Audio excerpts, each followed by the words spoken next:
अब लगता है कि इस देश में कोई काम बचा ही नहीं है, बस पीछे लग जाओ, नारियों को लगाकर आसमान में खड़ा कर दो। पागल हो गया है देश क्या? ये कानून पागल हो गया है क्या? वो 498A जो है इतना हॉरंडस एंड एट्रोसियस कि वो जज कह रही है कि नहीं जी हमने नहीं मांगा। ये तो आदत बन रही, आदतन अपराधी है। आप कहीं भी कोर्ट में जाओ लोअर कोर्ट में, आपको डेट नहीं मिलेगा, बिकॉज विदाउट आप 100 रुपया 500 रुपया जब तक पेशकार को नहीं देते हो आपको डेट नहीं मिलता है। Husband must be having 10 crores of income because he's getting, court will grant 5 crores to her. No. May not order this much, my lord, to a reasonable amount, my lord. Why should I do that exercise? Why should you tell all this? And why should I grant, why should the court grant reasonable amount? Please don't tell the court that this is all a person requires. 6,16,300 per month. Does anybody spend this much? A single lady for herself? Oh, if she wants to spend, let her earn. One issue is about the system. System ने उसको कैसे treat किया?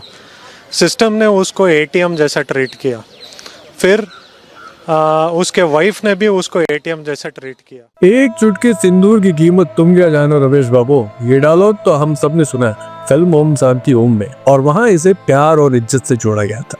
लेकिन कभी सोचा है कि जब एक चुटकी सिंदूर की कीमत एक मर्द की पूरी जिंदगी से वसूली जाए तब क्या होता है? अतुल सुभाष के साथ भी कुछ ऐसा ही हुआ। निकिता के लिए एक चुटकी सिंदूर की कीमत क्या था? सिर्फ प्यार और रिस्पेक्ट? बिल्कुल नहीं। निकिता ने इस चुटकी सिंदूर की कीमत कुछ इस तरह से रखी थी। खुद के लिए 3 करोड़ रुपए, भाई जो नल्ला है बैंगलोर में एक क्लाउड किचन, और बच्चे के लिए 40,000 रुपए महीने का मेंटेनेंस, जो वो 80,000 करवाने के लिए अलग से कोर्ट में केस लड़ रही थी। अतुल जो एक हार्ड वर्किंग इंजीनियर था, सिर्फ एक शादी के नाम पर एक वॉकिंग ATM बन गया। निकिता के फाइनेंशियल डिमांड सिर्फ एक इंसान के नहीं, उसके परिवार की पूरी जिंदगी को खा गया। शादी का सिंदूर जब फाइनेंशियल एक्सटॉर्शन बन जाए तो एक मर्द के लिए जिंदगी जीना एक सजा बन जाता है। निकिता के डिमांड खत्म होने का नाम नहीं ले रहे थे। एक तरफ वो 40,000 महीने का मेंटेनेंस ले रही थी और दूसरी तरफ वो कोर्ट में 80,000 रुपए महीने का अलग से केस लड़ रही थी। नल्ले भाई के लिए एक बैंगलोर में क्लाउड किचन चाहिए था जो अतुल को देना पड़ता। 2019 से 2021 के बीच निकिता ने अपने माँ और भाई के लिए 25 लाख रुपए लिए, लेकिन बात यहाँ खत्म नहीं हुई। वो डिमांड अब 3 करोड़ तक पहुंच गई थी, सिर्फ एक शादी के नाम पर। अतुल का पैसा, पेशेंस और मेंटल पीस सब कुछ खत्म हो जा रहा था। जब शादी प्यार का रिश्ता नहीं बल्कि एक फाइनेंशियल लायबिलिटी बन जाए तब सिर्फ डिमांड बची रहती है और इंसाफ खो जाता है। थोड़ा नजर डालते हैं लीगल एक्सटॉर्शन पे। अतुल के लिए शादी एक रिश्ता नहीं, एक सजा बन चुकी थी।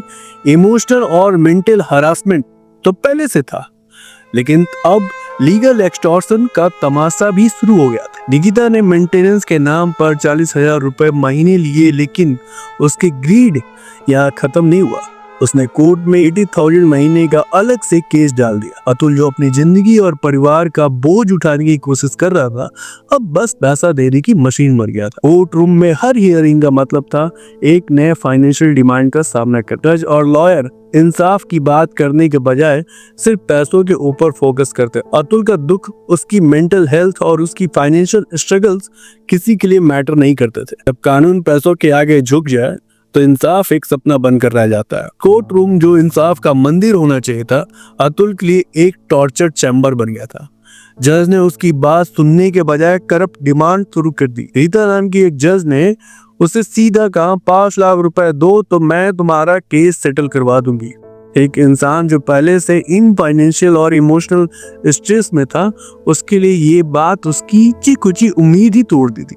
माहौल इतना टॉक्सिक था कि लोग कोर्ट रूम में अतुल का मजाक बनाते थे। जज, करप्ट लॉयर, करप्ट पुलिस और निकिता की फैमिली, वो लोग यहाँ तक कहते थे कि तुम मर क्यों नहीं जाते। हमारे लिए ये सबसे अच्छा ऑप्शन है। जो इंसाफ का घर होना चाहिए, वहाँ एक इंसान के दुख का तमाशा बन गया था। जब कोर्ट रूम में एक मर्द के दुख का मजाक बने तब कानून के ऊपर से विश्वास उड़ जाता है। कोर्ट के हर हियरिंग के बाद अतुल और ज्यादा टूट जाता था। हर केस एक नए फाइनेंशियल डिमांड का नोटिस लेकर आता था। जज एक नए तरीके से उसकी पॉकेट खाली कराने की सोचता। अतुल के मन में सिर्फ एक ही सवाल था, क्या इंसाफ सिर्फ पैसों के लिए है? क्या इंसान की इज्जत और मेंटल हेल्थ का कोई मायने नहीं रखता? जब पैसा मैं कमाता हूँ, वही पैसा मेरी बर्बादी का कारण है। मेरे लिए जिंदगी एक सजा बन चुकी है।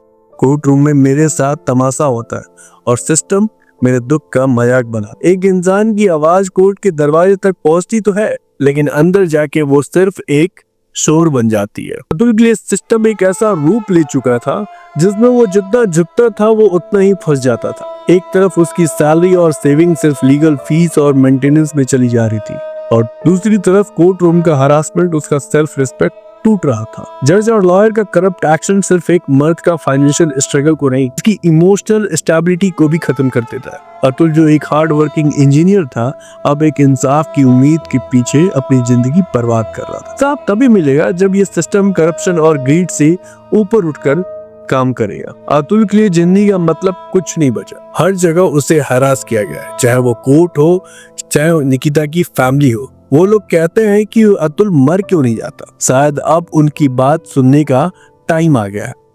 अतुल का हर शब्द एक इंसान के इनर पेन को रिफ्लेक्ट करता है।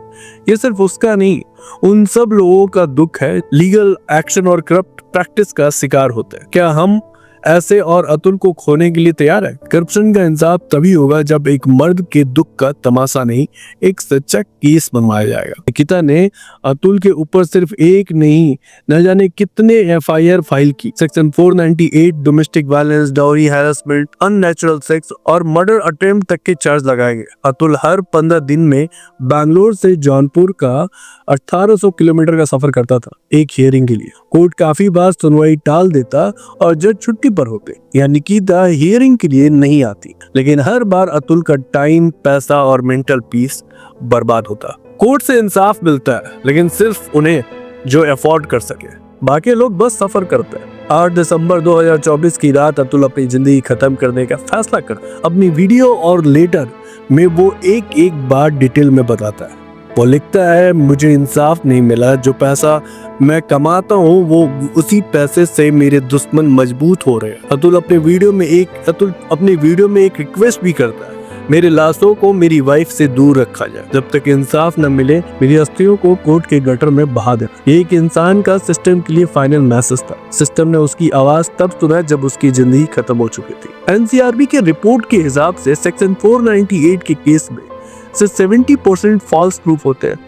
हर साल 44,000 मर्द अपनी जिंदगी मैरिटल डिस्प्यूट की वजह से खत्म कर देते हैं। लेकिन तब तक क्या होता है? एक मर्द की इज्जत, करियर और घर सब कुछ बर्बाद हो चुका होता है। फॉल्स एलिगेशन सिर्फ एक मर्द का करियर नहीं, एक पूरे परिवार का फ्यूचर खत्म कर देता है। दोस्तों, अतुल के जाने के बाद पूरा देश जाग गया। अब आंदोलन तो बनता है, लेकिन क्या ये काफी है? जब तक सिस्टम में रिफॉर्म नहीं होते, ऐसे अतुल हर दिन मिलते रहेंगे। कानून हर किसी के लिए होना चाहिए, न कि सिर्फ एक तरफ के लिए। आज एक मैसेज शेयर करने का टाइम है, जस्टिस फॉर अतुल सुबास। आज अगर हम चुप हैं तो कल हमारा बेटा या हमारा भाई इस सिस्टम का शिकार बन सकता है। इंसाफ तभी होगा जब लॉ फेयर होंगे और जेंडर न्यूट्रल होंगे। फॉल्स एलिगेशन के लिए सिर्फ स्ट्रिक्ट सजा होनी चाहिए। अतुल जैसे लोगों की कहानी एक रिवॉल्यूशन की शुरुआत हो सकती है, लेकिन सिर्फ तब जब हम आवाज उठाएंगे। Justice for all, justice for Atul Subas.